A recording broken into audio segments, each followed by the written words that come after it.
The overall goal of this procedure is to generate specific mutations in histone genes at their endogenous chromosomal locations in budding yeast cells. This method can be used to determine the contribution of specific histone residues in a variety of processes that use chromatin as the substrate, such as DNA transcription and recombination. The main advantage of this technique is that specific histone genes can be targeted for mutagenesis, despite the fact that in yeast, each histone protein is encoded by two highly homologous non-allelic genes.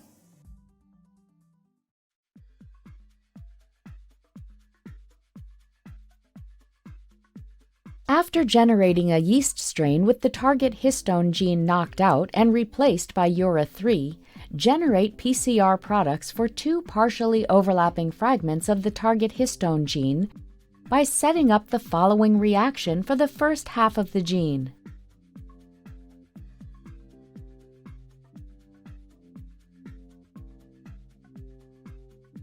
For the second half of the gene, set up a similar PCR reaction using different primers.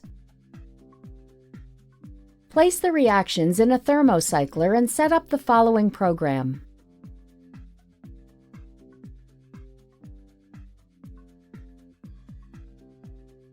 Run 20 to 50 microliters of the PCR reactions on a 0.9% low melting point agarose gel in TBE buffer.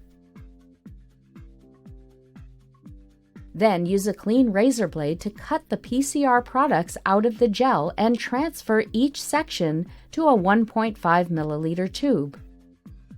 Store the agarose pieces at -20